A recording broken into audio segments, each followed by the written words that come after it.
അസ്സലാമു അലൈക്കും വറഹ്മത്തുള്ളാഹി വബറകാതുഹു. റസൂലുള്ളാഹി സ്വല്ലല്ലാഹു അലൈഹി വസല്ലം തങ്ങളാണ് അയൽപക്ക ബന്ധങ്ങളിൽ നമ്മുടെ മാതൃക. ഒരാൾ തിരുമേനിയുടെ മുമ്പിലേക്ക് വന്നു. അദ്ദേഹം വന്നത് തന്റെ അയൽവാസിയെ സംബന്ധിച്ച് പരാതി പറയാനാണ്.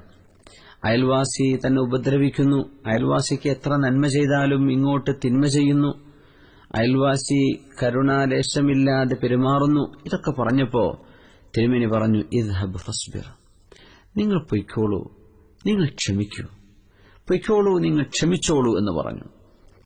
വീണ്ടും വന്നു, തങ്ങൾ പറഞ്ഞു, നിങ്ങൾ ക്ഷമിച്ചേക്കണം, പൊയ്ക്കോളൂ, സാരമില്ല. മൂന്നാമതും വന്നു പറഞ്ഞു, അദ്ദേഹം പരാതി പറഞ്ഞു, നബിയെ പരിഹാരമൊന്നും കാണുന്നില്ല. തങ്ങൾ പറഞ്ഞു, ഞാനൊരു വഴി തരാം. നീ നിന്റെ വീട്ടിലുള്ള എല്ലാ സാധനങ്ങളും എടുത്തിട്ട് വഴിയിലേക്ക് വെക്ക്. വീടിനകത്തുള്ള എല്ലാ സാധനവും നീ വഴിയിലേക്ക് എടുത്തു വെക്ക്.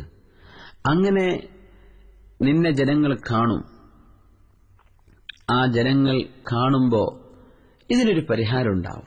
ഈ മനുഷ്യൻ ഇതുപോലെ ചെയ്തു.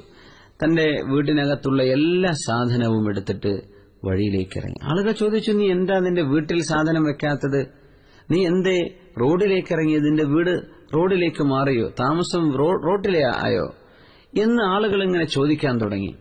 അപ്പൊ ഇയാൾ പറഞ്ഞു, എന്റെ അയൽവാസിയെ കൊണ്ട് ജീവിക്കാൻ പറ്റുന്നില്ല. ഇത് പറഞ്ഞപ്പോൾ ആളുകൾ അല്ലാഹു അവനെ ശപിക്കട്ടെ എന്ന് പറയാൻ തുടങ്ങി. രണ്ടാളുകൾ വീണ്ടും കടന്നു പോകുന്നു, മൂന്നാളുകൾ കാണുന്നു, നാട്ടുകാർ ഒരുപാട് ആളുകൾ, കാണുന്നവർ മുഴുവനും പാവം മനുഷ്യൻ കേട്ടോ, ആ അയൽവാസിയാളെ താമസിക്കാൻ വിടുന്നില്ല അത്രേ. അല്ലാഹുമ്മൽ അൻഹു, അല്ലാഹുവേ നീ അവനെ ശപിക്കണമേ, അവനെ ശപിക്കണമേ എന്ന് പറഞ്ഞ് പലരും അയാൾക്കെതിരെ പ്രാർത്ഥിക്കാൻ തുടങ്ങി. അങ്ങനെയാണ് ഈ അയൽവാസി ഓടി വന്നത്.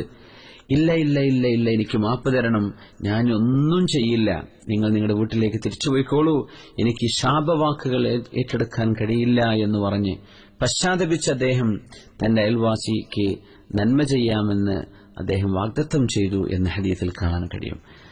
നബി തിരുമേനി സ്വല്ലല്ലാഹു അലൈഹി വസല്ലം തങ്ങൾ സ്ത്രീ സമൂഹത്തെ വിളിച്ചുകൊണ്ടൊരു കാര്യം പറഞ്ഞു. അതിങ്ങനെയാണ്, യാ മഅ്ശറൻ നിസാ, യാ നിസാ അൽ മുഅ്മിനാത്ത്, സത്യവിശ്വാസിനികളായ സ്ത്രീകളെ, ലാ തഹ്ഖിറന്ന ജാറത്തുൻ ലിജാറത്തിഹാ, നിങ്ങളിൽ ഒരാളും, നബി തിരുമേനി സ്വല്ലല്ലാഹു അലൈഹി വസല്ലം തങ്ങൾ സ്ത്രീ സമൂഹത്തെ വിളിച്ചുകൊണ്ടൊരു കാര്യം പറഞ്ഞു. അതിങ്ങനെയാണ്, യാ നിസാ അൽ മുഅ്മിനാത്ത്, സത്യവിശ്വാസിനികളായ പെണ്ണുങ്ങളെ, ലാ തഹ്ഖിറന്ന ജാറത്തുൻ ലിജാറത്തിഹാ, ഒരയൽവാസി പെണ്ണും തന്റെ അയൽവാസിയായ ഒരാളെയും നിസ്സാരമായി കാണരുത്, വിലയില്ലാത്തവരായി കാണരുത്, അവര് നന്മ അർഹിക്കുന്നില്ല എന്ന് തോന്നരുത്. വലൗ ഫിർസിന ഷാത്തിൻ, ഒരാടറുത്ത് നിങ്ങൾക്ക് മാംസം കിട്ടിയാൽ ആ ആടിന്റെ കുളമ്പേ നിങ്ങളുടെ കയ്യിലുള്ളൂ കൊടുക്കാൻ, അതിന്റെ മാംസമില്ലാത്തൊരു എല്ലിൻ കഷ്ണമാണ് നിങ്ങളുടെ വീട്ടിലുള്ളത്, എന്നാൽ പോലും അത് അയൽവാസിക്ക് നൽകിയിട്ട് അയൽപക്ക ബന്ധങ്ങളെ കാത്തു സൂക്ഷിക്കണേ പെണ്ണുങ്ങളെ എന്ന് തിരുമേനി സ്വല്ലല്ലാഹു അലൈഹി വസല്ലം. വലൗ ഫിർസിന ഷാത്തിൻ എന്നാണ്. ഫിർസിൻ എന്ന അറബിയിൽ പറഞ്ഞാൽ മാംസം തീരെ ഇല്ലാത്ത എല്ലിനാണ് ഫിർസിൻ എന്ന് പറയാം.